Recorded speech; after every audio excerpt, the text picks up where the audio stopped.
नमस्कार।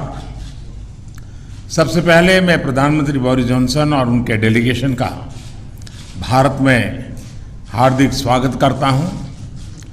प्रधानमंत्री के रूप में भले ही यह उनकी पहली भारत यात्रा है, लेकिन एक पुराने मित्र के रूप में वे भारत को बहुत अच्छे से जानते हैं, समझते हैं। पिछले कई वर्षों से भारत और यूके के संबंधों को मजबूत करने में प्रधानमंत्री जॉनसन की बहुत महत्वपूर्ण भूमिका रही है। इस समय जब भारत अपनी आजादी का अमृत महोत्सव मना रहा है, प्रधानमंत्री बोरिस जॉनसन का यहां आना अपने आप में एक ऐतिहासिक पल है। और कल तो पूरे भारत ने देखा है कि आपने अपनी भारत यात्रा का शुभारंभ साबरमती आश्रम में महात्मा गांधी को श्रद्धा सुमन अर्पित करके किया। फ्रेंड, पिछले साल हमने दोनों देशों के बीच कॉम्प्रिहेंसिव स्ट्रेटेजिक पार्टनरशिप की स्थापना की थी और इस दशक में अपने संबंधों को दिशा देने के लिए हमने एक महत्वाकांक्षी रोड मैप 2030 भी लॉन्च किया था। आज की हमारी बातचीत में हमने इस रोड मैप में हुई प्रगति को रिव्यू भी किया और आगामी समय के लिए कुछ लक्ष्य भी तय किए। फ्री ट्रेड एग्रीमेंट के विषय पर दोनों देशों की टीम्स काम कर रही है। बातचीत में अच्छी प्रगति हो रही है और हमने इस साल के अंत तक एफटीए के समापन की दिशा में पूरा प्रयास करने का निर्णय लिया है।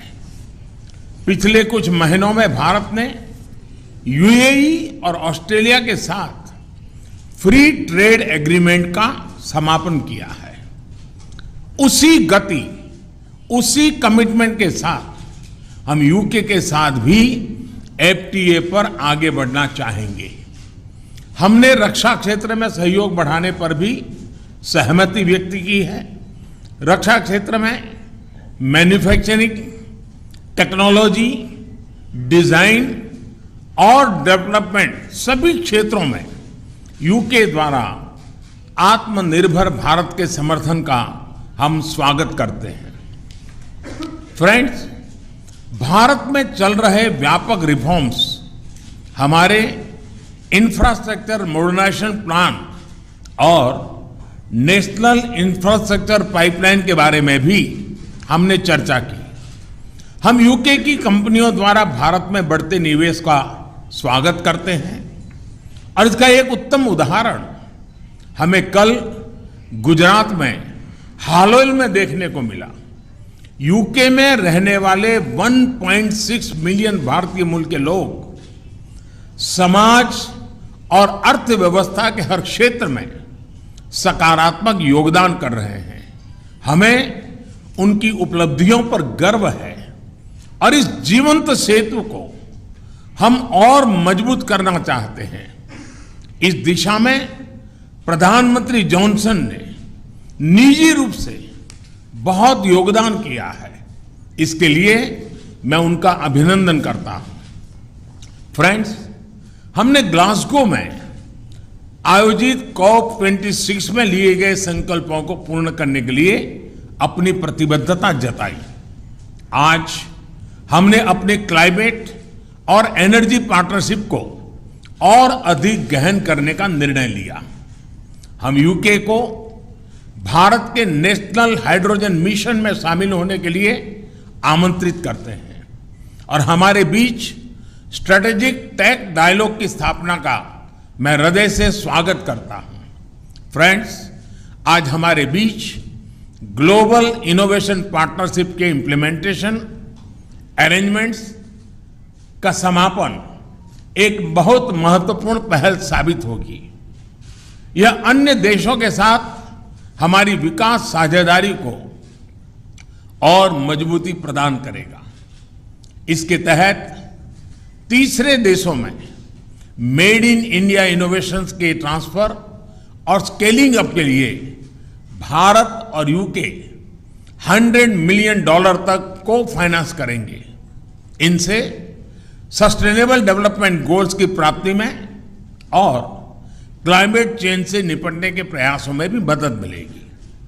ये हमारे स्टार्टअप्स और एमएसएमई सेक्टर के नए मार्केट्स तलाशने और अपने इनोवेशंस को ग्लोबल करने में बहुत उपयोगी सिद्ध होगा। फ्रेंड्स, हमने क्षेत्रीय और वैश्विक स्तर पर हो रहे अनेक डेवलपमेंट्स पर भी चर्चा की। एक free, open, inclusive and rule based order पर आधारित इंडो पैसिफिक क्षेत्र बनाए रखने पर हमने जोर दिया। इंडो पैसिफिक ओशन इनिशिएटिव से जुड़ने के यूके के निर्णय का भारत स्वागत करता है।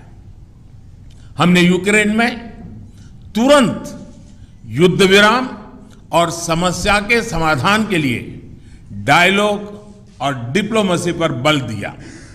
हमने सभी देशों की क्षेत्रीय अखंडता और संप्रभुता के सम्मान का महत्व भी दोहराया।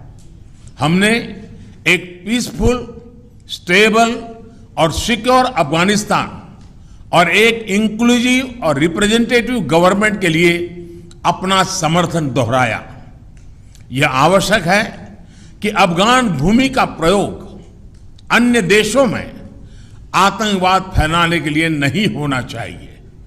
एक्सेलेंसी, आपने हमेशा भारत और यूके के संबंधों को मजबूत करने के लिए विशेष प्रयास किए हैं।